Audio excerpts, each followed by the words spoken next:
Hi, all you SPMEs out there. Today's topic has 3 points, and you're going to want to stick around because the third point is going to tell you what you need to do to overcome overthinking your self-publishing. So let's get into it. The topic of the day is don't overthink self-publishing. Now, this is all too common of a problem for many newly beginning self-publishers and even some who've been doing it for a while. But specifically the newbies, when you're just getting started and you start to realize two big problems. The first is that for everything you're going to do, there's a lot of choices you have to make with regards to what you're going to do, where you're going to put your books, which formats they're going to be in, which tools you're going to use in order to get them onto the market. That's the first overthinking. And the second overthinking that you experience, it's thinking several steps ahead of the process. So you get started with self-publishing and you're already thinking about all of the other platforms you're going to put it on and how you're going to market your book and how you're going to do all of these different things. And the result is the combination of one or more of these things results in overthinking self-publishing, and that ends up stopping your progress. The one thing you don't do when overthinking is actually publish and get the books onto the market and get them selling. And that leaves you feeling completely hopeless in this situation, that you're not going to be able to get out of this overthinking. And you feel like maybe it's making progress, but it really isn't. And this is what we're going to discuss in today's video. This is Chris Baird from selfpublishingmadeeasynow.com, where self-publishing doesn't have to be so hard.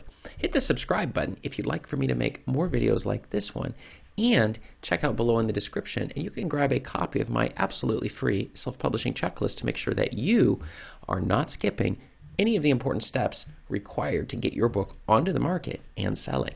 So let's get into it. Well, starting a little bit from my own story, when I first got started, I was trying to find a perfect niche for a new set of books. And I had already published books under my own name on a variety of topics for which it watered down my author name. It's best to stick to a single niche per topic. And as a result, I ended up not making as much money as I could have off of those original early books. But I learned my lesson. And so with the newest books, then I was trying to find out what the right niche is. Now, I was using a tool called KDSpy, which you can find my affiliate link in the comments below, and that in the description, and that is the tool that I personally use when it comes to finding the right keywords. But where did I go wrong? I began to overthink the process. I was coming up with lots of keywords that would be great for the book. And I spent infinite time searching and researching, and I discovered multiple niches that would all be just fine. I didn't have to find the perfect niche. So any of these niches would have been sufficient. And the thing is I didn't make the choice. Rather, I kept on this process of researching and overthinking it all. Finally, I slowed things down and realized that what exactly am I doing? I then chose a specific niche that I was going to publish in because I'd found many that would be just fine. And I started earning money and a decent amount of money on that niche that I ended up choosing. And the thing is I began to wonder how much money did I lose in the time I was waiting to publish the book.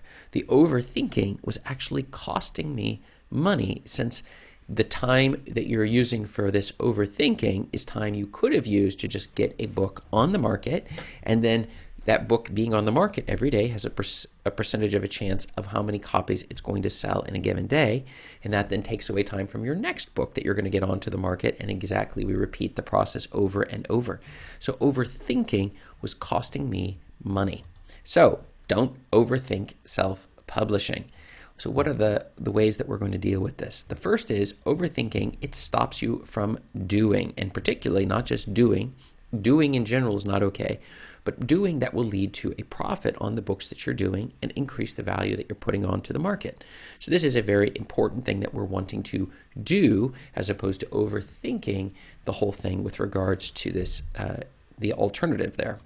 Number 2, overthinking tempts you to spend a huge amount of time researching. And the reason I say researching in quotes is because you need to do a little bit. It's good to be in a forum of people, or even here on YouTube, you can ask me any questions you have, and I'm always open to answer your questions.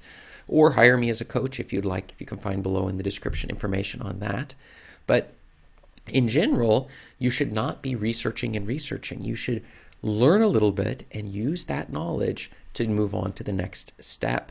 Some people call it just-in-time learning. As opposed to this overthinking, we are going to be learning what we can do and what are the best steps and participating in forums where people can help us with this. But at the end of the day, it is doing that is the most profitable thing. So do not learn just in case learning, where you're just learning all sorts of stuff that maybe at some point in the future we're going to need to know how it works, or how this could be helpful. We don't care about that. We only want things that are going to be useful to us immediately at the phase that we're in right now. When we move further down into the future, then new items become just-in-time learning, where we're learning the next skill set, like how to market our book. Or if you're already on the marketing phase, maybe it would be getting it into different formats than you already have it. And so these are just a couple of the key things with just-in-time learning, and to help you avoid overthinking and over-researching. And the secret answer of the day is just focus on the next step to getting your book onto the market and selling. If you've already got your book on the market, well, then the next step will be getting ads running against it, or using other marketing things. Once we've got that in place, specifically Amazon ads, then we're ready for the next step after that, which is getting it into different formats, so that we can start seeing the money flowing in from a whole series of networks. So if one, like Amazon, for example, decided to drop the royalty rate, we already have our book on other sites so that we're protected against that possibility. Or some people I've seen get their accounts shut down or blocked or by Amazon. You're able to still be earning money on the other networks. And so this is something that I can't overemphasize how important it is, but you're focusing on the next step. We don't need to overthink. We just focus on one thing at a time and move from there. So, do you find yourself overthinking your self-publishing? If you do, write the word yes below in the comments. And if you don't, write the word no. And that will definitely help me understand where you're coming from, so I can produce videos that will be more helpful to you. And check up above me here for more video answers to your self-publishing questions. Thanks.